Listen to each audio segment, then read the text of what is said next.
Je, unajua kuwa zaidi ya 90% ya tikiti maji ni maji, lakini si maji tu. Tunda hili lina vitamini, madini na antioxidant muhimu ambazo zinaweza kuleta manufaa mbalimbali kwa afya unapoila au unapotumia mara kwa mara kama sehemu ya lishe bora. Katika video hii utagundua mambo 10 yanayoweza kutokea mwilini unapokula tikiti maji kila siku kwa siku 30. Hakikisha unatazama hadi mwisho kwa sababu faida ya mwisho inaweza kukushangaza. Kabla tujaanza, bonyeza alama subscribe, washa kengele ya arifa na usisahau kulike video hii ili uendelee kupata elimu sahihi ya afya mara kwa mara. Faida ya kwanza, mwili wako utakuwa na maji ya kutosha. Tikiti maji ina zaidi ya 90% ya maji, hivyo husaidia kuongeza kiwango cha maji mwilini. Unapokuwa na maji ya kutosha, ngozi hukaa katika hali nzuri, uchovu hupungua, mwili hufanya kazi vizuri zaidi. Hatari ya kupata upungufu wa maji mwilini hupungua, hasa wakati wa joto. Hata hivyo, kula tikiti maji hakuchukui nafasi ya kunywa maji ya kawaida. Faida ya pili, afya ya moyo inaweza kuimarika.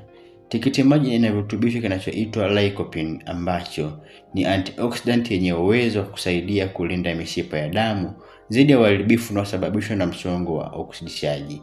Pia ina citrulline amino acid ambayo mwili unaweza kutumia kutengeneza nitric oxide.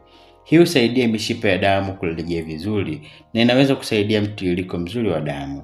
Faida ya tatu, ngozi inaweza kung'aa zaidi. Tikiti maji ina vitamini C, vitamini A na maji mengi. Virutubisho hivi vinasaidia mwili kutengeneza collagen ambayo ni muhimu kwa ngozi yenye afya. Pia maji mengi husaidia ngozi isipoteze unyevunyevu kwa urahisi. Faida ya 4, husaidia afya ya figo. Kwa sababu ina maji mengi, tikiti maji inaweza kusaidia kuongeza kiwango cha mkojo na kuchangia mwili kutoa taka kupitia mkojo. Hata hivyo, haitibu magonjwa ya figo na watu wenye matatizo makubwa ya figo wanapaswa kufuata ushauri wa daktari kuhusu lishe yao. Faida ya 5, hupunguza uchovu baada ya mazoezi. Baadhi ya tafiti zinaonyesha kuwa citrulline iliyopo kwenye tikiti maji inaweza kusaidia kupunguza maumivu ya misuli baada ya mazoezi kwa baadhi ya watu. Ndiyo maana wanamichezo wengi hupenda kula matunda yenye maji mengi baada ya mazoezi. Faida ya 6, husaidia mmeng'enyo wa chakula. Tikiti maji ina maji mengi, kiasi kidogo cha nyuzi.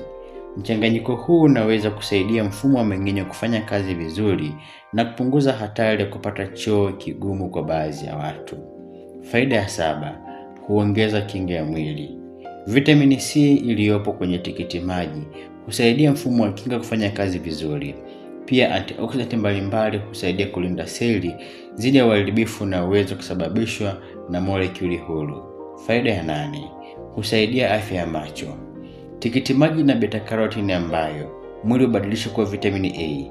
Vitamini A ni muhimu kwa afya ya macho, ngozi, mfumo wa kinga. Faida ya 9, husaidia kudhibiti uzito. Tikiti maji ina kalori chache kulinganisha na vyakula vingi vya vitafunio. Ukichagua kula kipande cha tikiti maji baada ya vitafunwa vyenye sukari nyingi au mafuta mengi, unaweza kusaidia kupunguza ulaji wa kalori kwa ujumla. Faida ya 10, mwili hupata antioxidant muhimu. Tikiti maji na lycopene, vitamini C na virutubisho vingine vinavyosaidia kupunguza msongo wa oksidishaji mwilini. Lishe yenye matunda na mboga mbalimbali imehusishwa na afya bora kwa ujumla. Je, nani anapaswa kuwa makini? Ingawa tikiti maji ni salama kwa watu wengi, makundi yafuatayo yanapaswa kula kwa kiasi. Kwanza, watu wenye kisukari wafuatilie kiasi cha tikiti wanachokula kama sehemu ya ulaji wao wa wanga. Watu wenye magonjwa makubwa, mfano ugonjwa wa figo, wanaweza kuhitaji ushauri wa daktari kuhusu ulaji wa vyakula vyenye potassium. Ukila kwa kiasi kikubwa sana unaweza kupata kujaa tumbo au usumbufu wa mmeng'enyo. Baada ya siku 30 za kula tikiti maji kama sehemu ya lishe yenye uwiano, unaweza kuona maboresho kama mwili kuwa na maji ya kutosha, ngozi kuonekana yenye afya zaidi, mmeng'enyo bora wa chakula, kuongezeka kwa ulaji wa vitamini na antioxidant, moyo na mishipa ya damu kupata msaada kupitia lishe bora. Lakini kumbuka, hakuna tunda moja linaloweza kutibu magonjwa na kubadilisha afya peke yake. Matokeo tegemea lishe kwa ujumla, mazoezi, usingizi na mtindo wa maisha.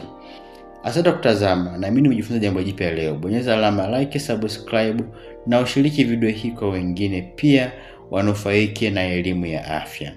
Tuandikie kwenye maoni. Je, wewe unapenda kula tikiti maji mara ngapi kwa wiki?